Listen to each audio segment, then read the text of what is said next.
Welcome to a world where nothing is as it seems. Welcome to Fake Britain. Get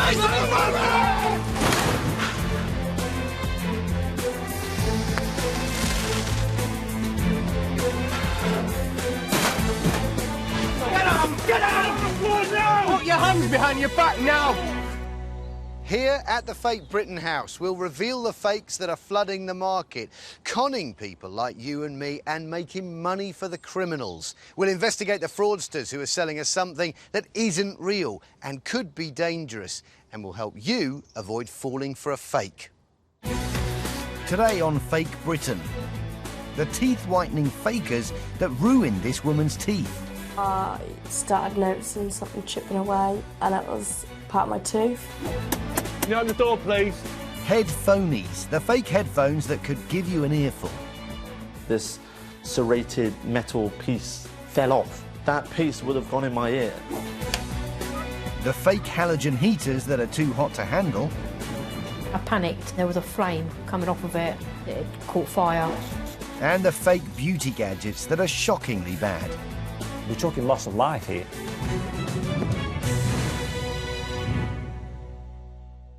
Creating a whiter-than-white celebrity smile has become an industry worth millions. Many of us are prepared to spend a lot of money on a sparkly smile, and teeth-whitening treatments can cost hundreds of pounds. But fakers selling illegal products or posing as licensed technicians are only too happy to relieve people of that money.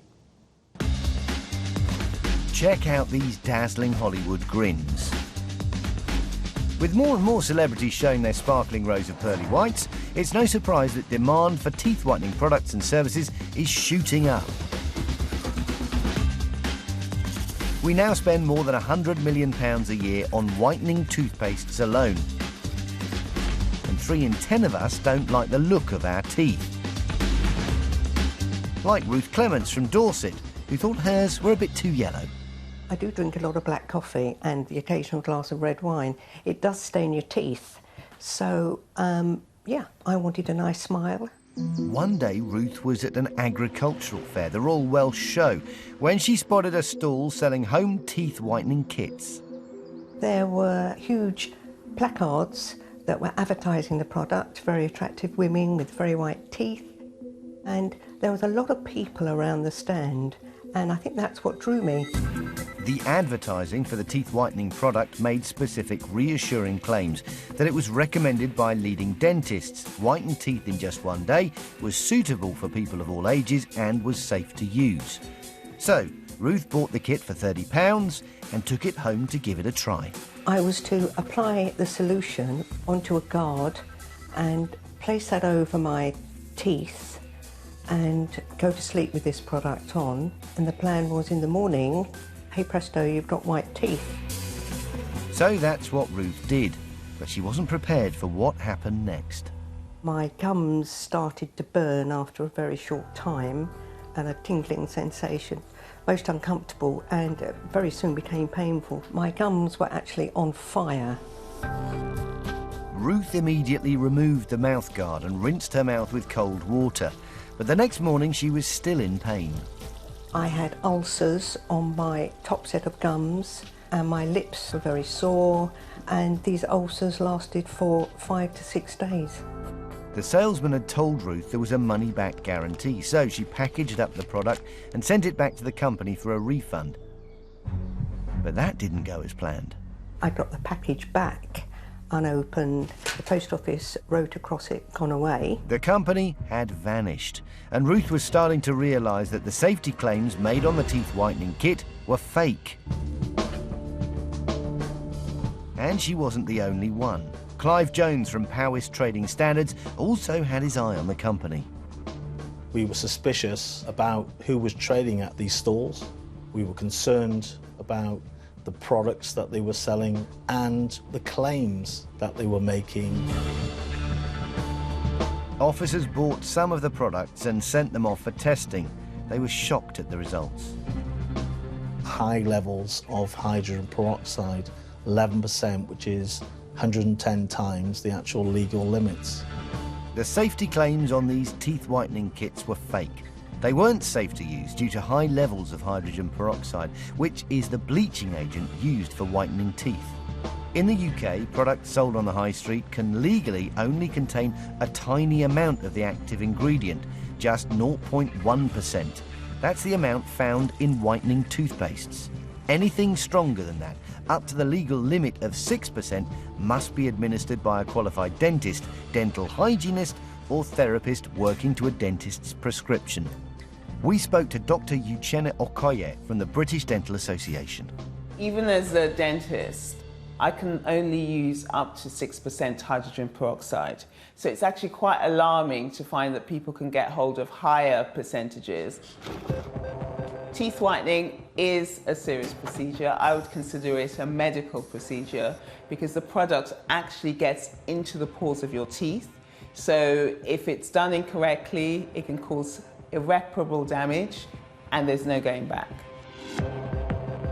But if you buy a fake teeth whitening kit, there's no knowing what it might contain or what damage you might do to your health. When you buy the fake products, there have been examples where the chemicals are so strong, they're actually the same chemicals used to clean swimming pools. Some of them have a chemical in them called sodium perborate, which is actually carcinogenic. Others have got so much acid in them that they dissolve the enamel of your teeth. Tests on the products seized at the show revealed they contained between 6 and 11% hydrogen peroxide. That's well over the safe legal limit and potentially dangerous. Trading standards needed to prevent any more customers from being hurt, so they immediately raided the stall. What we've got here is items seized from the Royal Welsh Show. All unsafe teeth whitening products were removed and one potential defendant was arrested. In total, the team confiscated over 250 bottles of dangerous and fake teeth whitening product.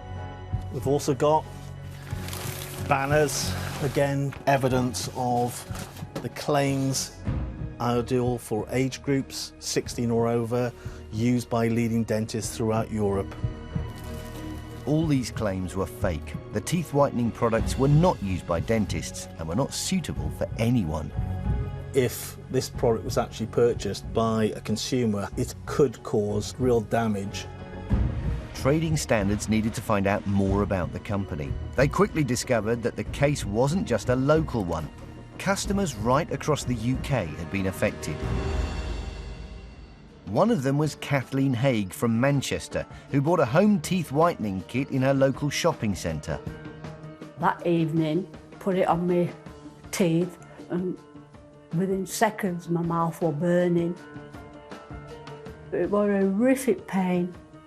And nothing could shift it. I kept putting my mouth under the tap and it'd work for a few minutes and then it'd start again.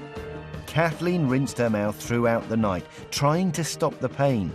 But in the morning, her lips were so swollen she had no choice but to go and get checked out by her dentist. He just took one look of it and said, "You need to go to A&E."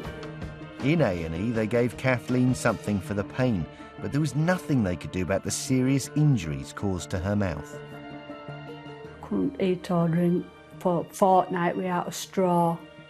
Altogether, discomfort lasted about 3 months.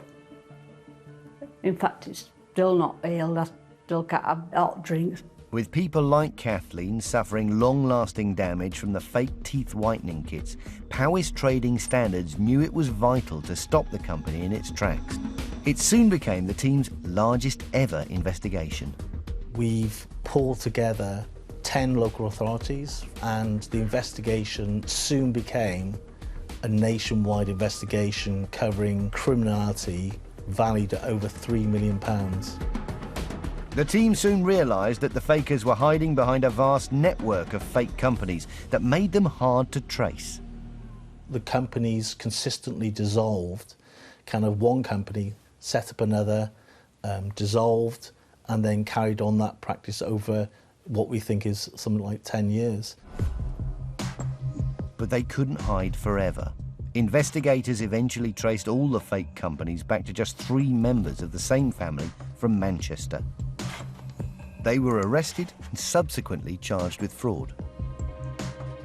2 pleaded guilty to serious fraud offences with fakery, and a 3rd member of the family has actually pleaded guilty to serious trading standards offences. The operation has been a huge success for Powys Trading Standards. But other fake teeth whitening companies could still be out there, and for customers like Kathleen, who's now scarred for life, that's a serious concern. I'd like to say to all teeth whitener fakers that you're ruining people's lives. My life's being ruined. I'll never be able to eat hot food again. It's terrible. It's terrible what you do. Coming up, it's not just teeth whitening kits that are being faked. What about the experts who do it for you?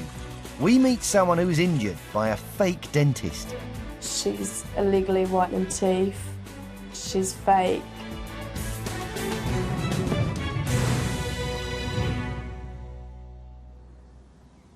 They've become one of the must-have accessories. High-quality in-ear headphones, and they don't come cheap. These would cost around £80 if they were real, but of course, we're at the fake Britain House, so they're not. But buying a fake pair could cost you more than just the cash. Whether it's for our smartphones, MP3 players, watching films on our laptops or TVs, headphones are big business. The global headphone market is now worth an estimated £6 billion, but sellers of fake headphones are also cashing in. And Fake Britain has been given access to a raid on a suspected faker. It's early morning, and Trading Standards Officer John Ashby and his team are on their way to an address somewhere in London. So on our way to execute a warrant linked to the online sale of high-end counterfeit audio headphones. And the headphones range from anywhere from £80 up to £500 or £600 each.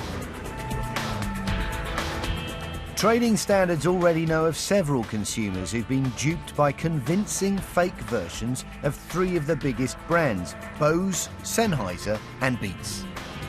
We had a consumer who'd bought a pair of Bose headphones. They were somewhere in the region of £200. When they arrived, he was bitterly disappointed to discover that they were counterfeit. They've left feeling pretty ripped off, pretty fed up, and attempting to try and get their money back. The officers arrive at the suspected faker's address, and it's time to wake him up. Can you open the door, please? Hello, my name's John Ashby. We've got an entry warrant, and that's in relation to the sale of goods. Myself and a few officers are going to come in and we're going to search the house. Folks, you want to go into the living room? In terms of goods and stuff, are they here? There are already signs of the evidence they're looking for inside the house, but they'll need to search the property thoroughly. Let's find something that's counterfeit.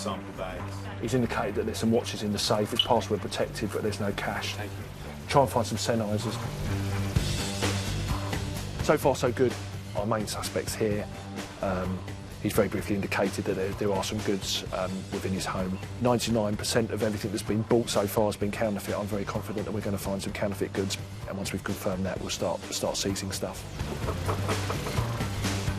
Officers search the boot of the suspect's car. John's leading the search inside the house, and it's not long before the team finds what it's looking for. We found Sennheiser and Beats headphones, exactly the ones that are being sold through the website. The brand experts have now come in and confirmed that they're fake items. The Sennheiser and Beats headphones have been confirmed as fakes, but the team have also found the Bose headphones that triggered the investigation. These headphones are the same ones that have been purchased by our 2 consumer complainants and were discovered to be counterfeit. They're also the same ones that we ourselves test purchased. It's good to find these in the house along with the suspect, so great evidence. Once I've had it confirmed that all of these Bose headphones are counterfeit, they'll go in evidence bags along with all the other branded bits we've got up there. So this will be Paris now from Bose. Pascal, we've executed the warrant. I just want to confirm that some of the Bose merchandise that we've got are counterfeit. I'll tell you what I'll do, I'll take some photographs and I'll send them to you. Whilst John waits for confirmation from the Bose brand holder in France, officers have discovered something else interesting inside the house. Within the property, there's boxes of stuff, packaging, parceling tape, postal stickers. There's also a very smartly set up one corner room, quite a professional looking photo booth, so it's got lots of professional lighting. And then there's probably about a 2-foot cubed white box that he takes images of the goods in when advertising them. A few minutes later, it's Paris calling. Well, we've got probably within 5 minutes of me sending a photograph of various bits of the headphones, they're able to report back quite categorically that these particular ones are counterfeit. At first, the fakes look like the real thing. It's a fairly good copy of the original packaging, including all the mechanics inside, warranties and instructions and the like. And it's all there just to dupe the poor unsuspecting member of the public into buying this high-end expensive item. Now it's time to start bringing out the substantial seizure of fake Bose, Sennheiser and Beats headphones. These headphones are typical of the ones we've seized today. They're certainly counterfeit. You could see with a close inspection that they're not really quite as good as the real legitimate thing. And just when you hold them in your hands, they feel fairly substantial, but unfortunately when you plug them in, they don't sound very good. They're no better than you pay a couple of pounds for. The sound quality's terrible. John and his team have learned a little about how the suspected faker's business model works. We found in the property that we've just got the headphones alone, and within a cupboard we've got just a box with the sleeve that it goes in as well. So he's definitely been boxing and packaging them up at home. So quite a cottage industry. Today, Trading Standards have seized a van load of fake headphones, but there are more out there. Michael from North East London is a fan of Beats headphones. I really like my gadgets. I like Beats headphones. I remember when I got my first pair when I was at university. I was sold by all of the advertising, it was great, and I bought that lovely box and I opened it up and you get the lovely feel of the headphones, and that stayed with me for a really long time. They're good quality. I've had many over the years. Michael had his heart set on some in-ear headphones, which usually retail for around £80. So he was excited when he saw a pair advertised for less online. So I went online. They were selling headphones for £30, I think it was, and I thought I'd buy them. A great price like that for a great product. I thought, why not? Michael went ahead and ordered the headphones via the website. I saw this deal and thought I'd have that feeling of opening that box to have these headphones. I ran to the letterbox every day just to see if they'd arrived. After 2 weeks of waiting, I saw a small envelope, and I just assumed that can't be it because it's not big enough. Not what I was expecting, because Beats headphones like this come in a box. There is no box.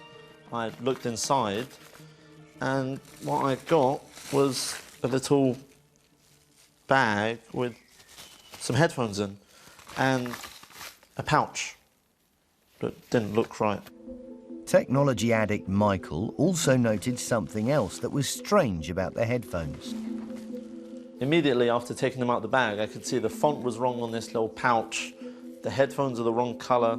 They don't feel the same as the other pair I had. Michael suspected that he'd bought fake headphones, but it was only when he tried to put them in his ears that his suspicions were confirmed. The metal grill on the top of the headphone fell off. I was completely shocked. Obviously, that's not meant to happen at all. That piece would have gone in my ear. Anyone could have this problem and lodged into anyone's ear. This is absolutely disgusting, to be honest. Fake Britain showed Michael's headphones to an experienced industry investigator familiar with Beats products. They confirmed them as fake. We wanted to find out more about the dangers of fake headphones, like the ones that Michael bought. So we went to see ear, nose and throat consultant Gerald Brooks, A big part of his job is helping patients who've managed to get something stuck in their ear. There's a whole range of items that can get into the ear which are not supposed to be there. We might see young children who get little beads stuck in the ear. Occasionally it's possible if the skin is abraded or foreign body material is introduced, it can become infected. Sometimes small objects or particles that drop into the ear don't come out again very easily and they have to be retrieved professionally. We showed Gerald the fake headphones that Michael bought. He had some real concerns. These particular headphones have a small mesh that seems to fix into the end, or certainly it's in the end of one of them, and one of them is missing here. Potentially that would cause, if this was loose, that could cause a problem because they could put it in the ear, it can fall off, roll down the ear canal and get stuck in there. If they then attempted to get the thing out themselves, they might actually cause some damage. I think you'd have to go to an ENT specialist who would retrieve it for them. It's not just poor build quality that could pose a threat to the unwitting wearers of fake headphones. There could be some concerns that some of these fake phones may generate excessive sound levels which could damage the ear. Loud noise has a cumulative adverse effect on the ear. And in other words, the damage builds up and will cause hearing loss.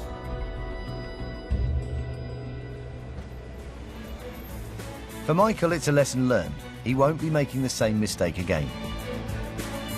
In future, I'll go somewhere that I know I can get a genuine product from the high street where I can see the product, or online with official merchandisers. There's people out there that want to dupe consumers.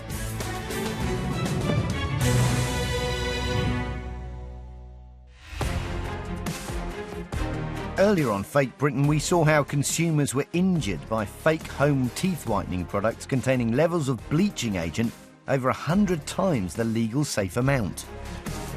My gums started to burn after a very short time. My gums were actually on fire. But it's not just home teeth whitening kits that are being faked. What if you wanted to pay someone to whiten your teeth for you? Go really, really white. Teeth whitening isn't just a cosmetic procedure, it's dentistry, and should only be carried out by regulated dental professionals who registered with the GDC, the General Dental Council. But how do you know if they are? Natasha Crane from Norwich had decided to get her teeth whitened by someone she thought was a professional. I've always wanted a nice white smile. It's always been a big thing for me. I had braces, and ever since I had my braces removed, I thought my teeth were quite yellow.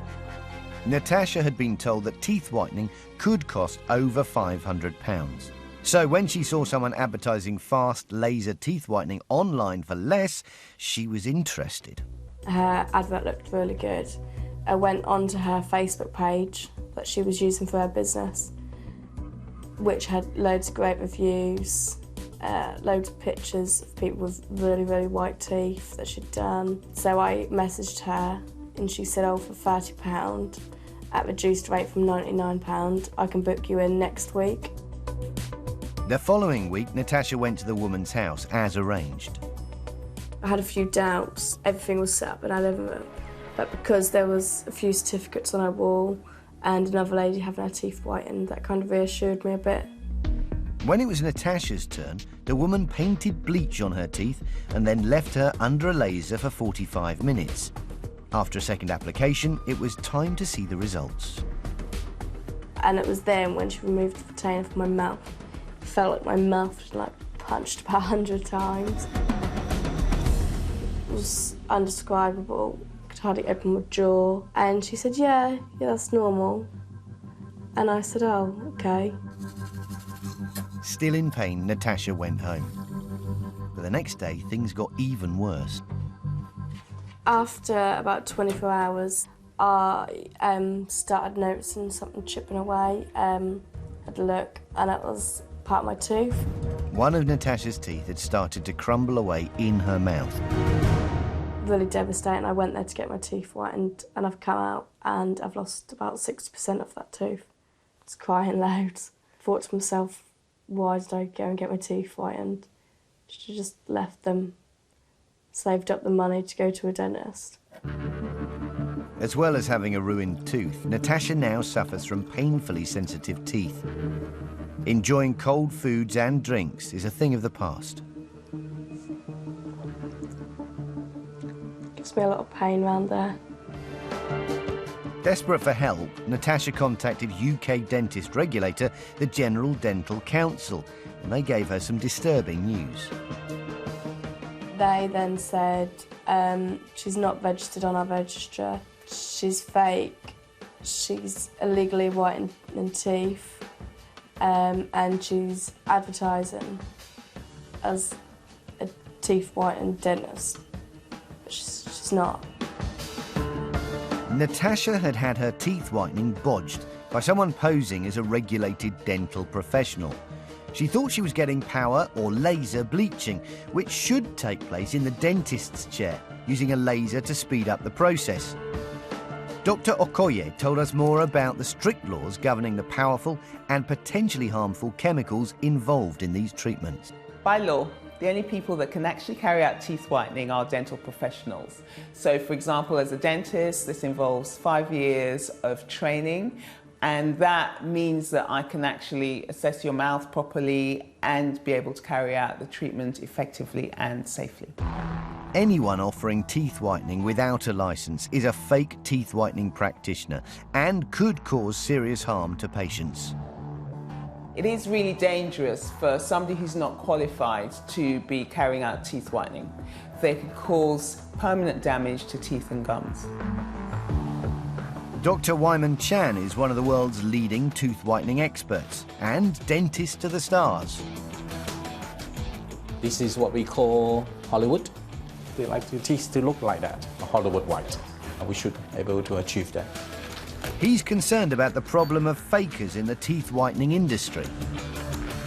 Fake dentists, big, massive problem, and that we, the dentists, are not happy about it.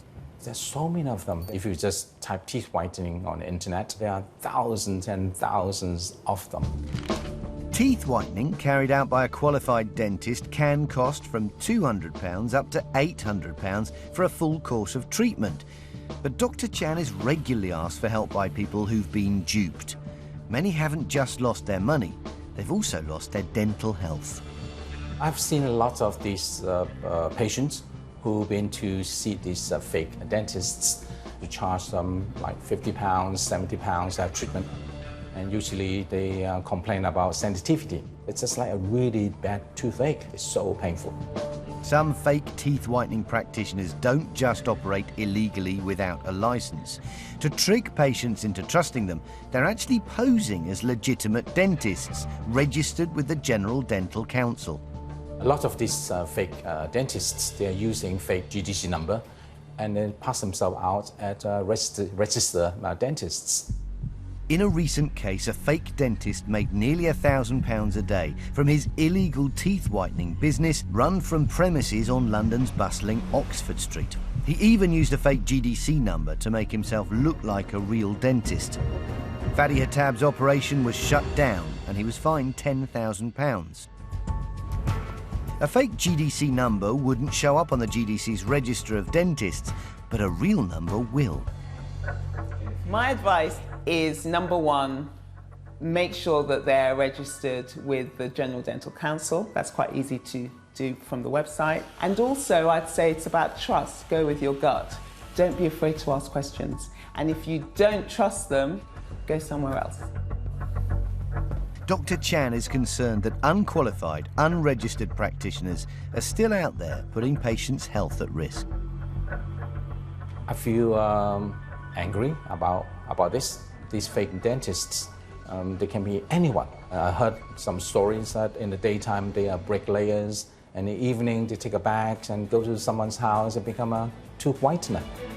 For Natasha, only time will tell whether she'll be able to move past her experience with a teeth whitening faker. I feel really stupid for not doing my research. I'm left with sensitivity for life probably, and I think I'm going to lose most of my tooth.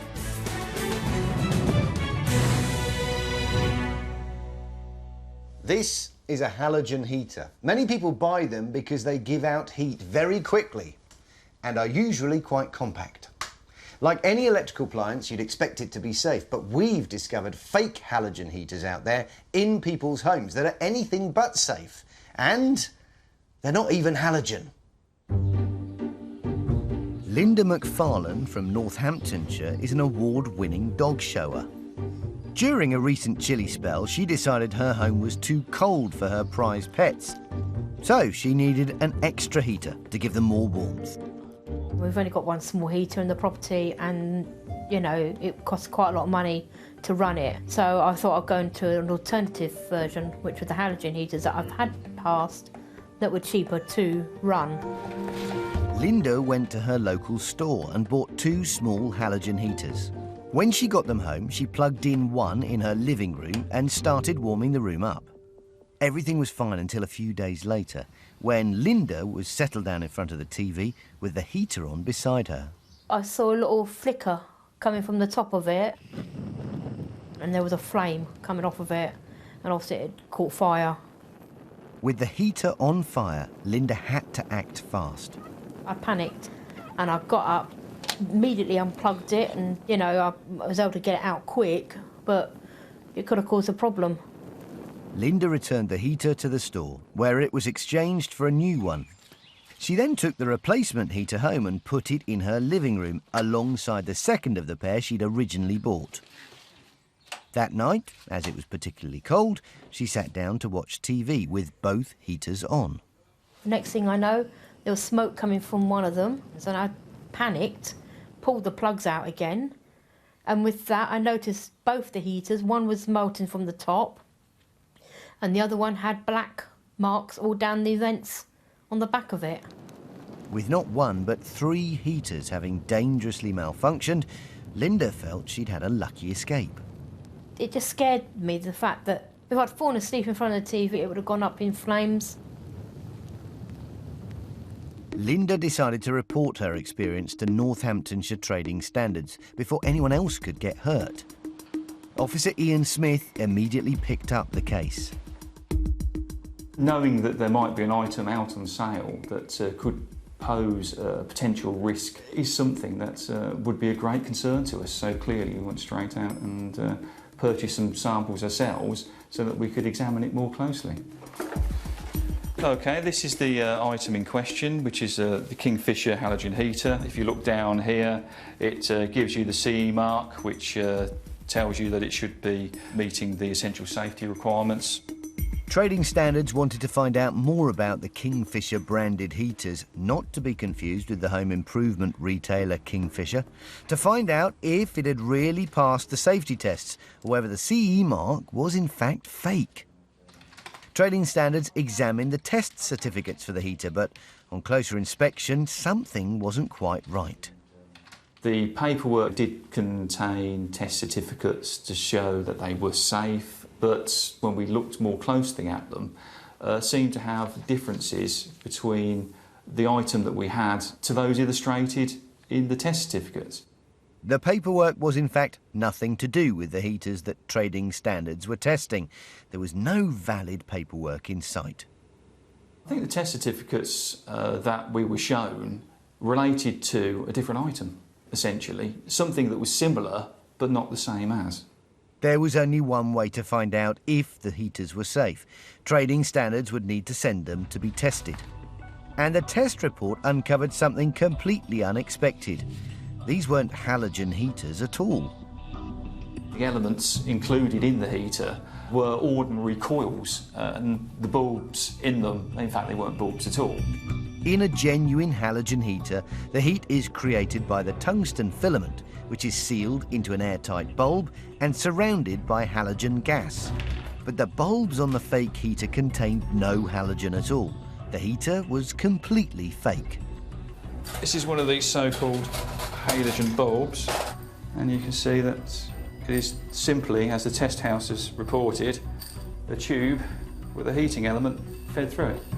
Anyone paying for halogen was unwittingly buying a cheaper and less efficient heating element. And it soon became clear these fake heaters would not pass any safety tests. The fact that it did indicate that it was electrically unsafe, it posed a serious risk that somebody could be electrocuted when using it. And obviously, risk of electrocution or indeed catching fire and potentially burning somebody's house down, you know, the results could be fatal. With the heaters confirmed as double fakes, with fake halogen and CE claims, and also confirmed as dangerous, Trading Standards immediately issued a product recall. The importer, Bonington Plastics, was prosecuted and ordered to pay fines and costs of almost £7,000. Linda, who bought 3 fake heaters, is relieved that she spotted the problem in time before serious harm was done. If it caught fire while I was out, it would have cost me my heat, you know, my property, my dogs, everything. Everything would have been gone.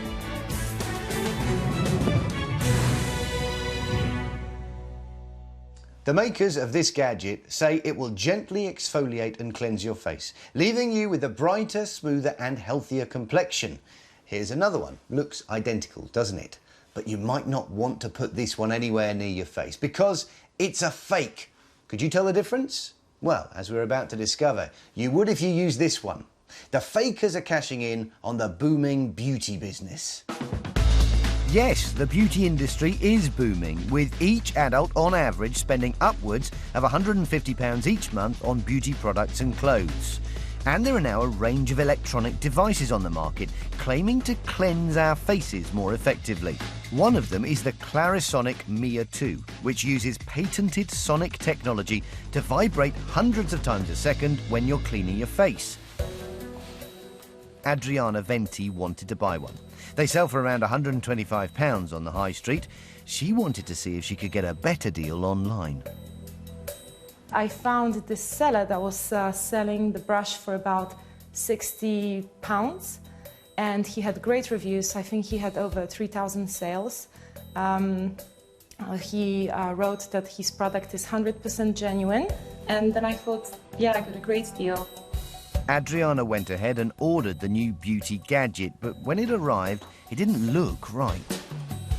The Clarisonic box was looking a little bit worse for wear. It was a little bit grubby. The charger was a little bit yellowy, so I thought that's a little bit weird.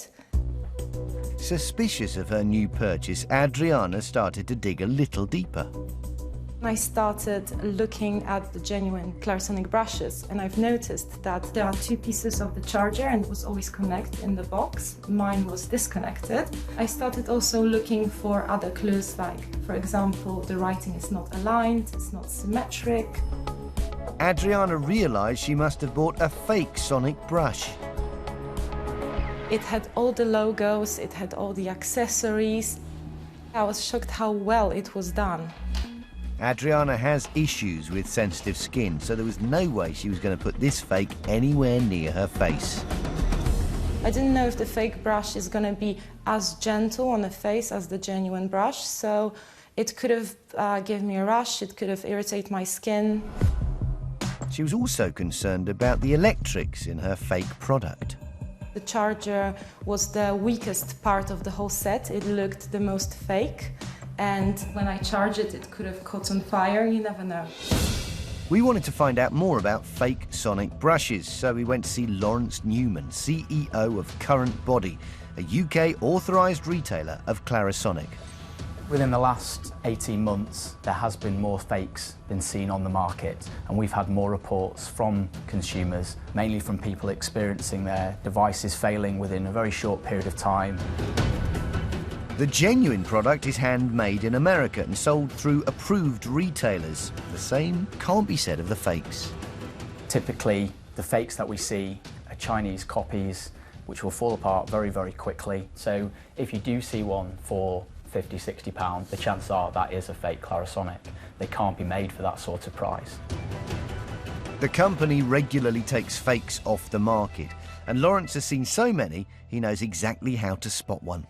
So here I have a genuine Clarisonic Mia 2. This is a fake, as you can see. First of all, the box is different, and there's a series of spelling mistakes within the packaging. Here, the fakers have had trouble spelling the words collagen and specifically. And the differences aren't just limited to the packaging. The spacing between the mirror and the two is much further apart on the fake device than the real one.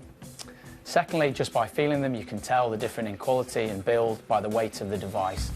The real device is far heavier. When we switch the device on, the fake device has a very, very low, dull tone, and the real device has a high-pitched tone. When it comes to the fakes, beauty is only skin deep, as Lawrence finds when he removes the brush head. You'll see it exposes metal pins inside the device. One of the biggest issues with fake devices is that very quickly the seals break on the device and the metal pins rust and the device fails. Fake Britain was concerned about the safety of these fake devices, so we showed one very similar to the one Adriana bought to Martin Allen from Electrical Safety First. He began by examining the charger and the adapter, something that's bundled with the fakes, but not the genuine item. We have the charging unit that has already got an American-style connection unit. The counterfeit is thrown in, and an adapter. But the adapter is, I can tell immediately that it's really poor quality. It's certainly undersized. And it's the smaller size that makes it potentially dangerous. Connecting that into the unit leaves loads of exposed metalwork that you could touch quite easily and get a shock. We're talking loss of life here. Both the fake and the real plug might look good from the outside, but there's a clue in the weight. I can feel that the genuine unit is much heavier than the fake one. Both plugs are sealed, and so there's only one way to see what's inside. First, Mark takes a look at the fake plug. Not looking great at all. When we look inside, there's very few components. The size of the cables, very, very small indeed.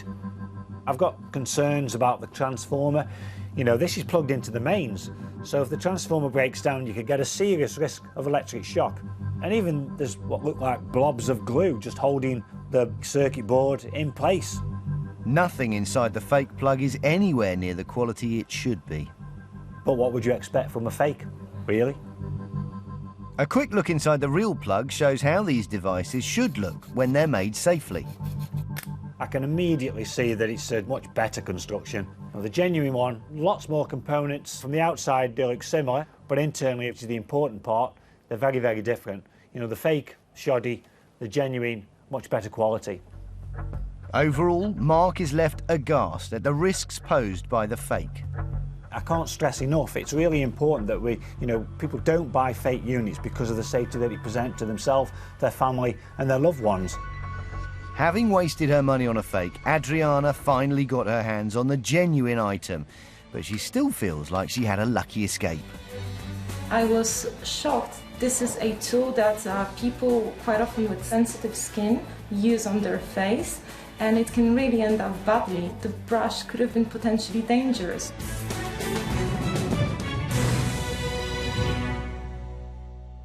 That's all from Fake Britain. Goodbye.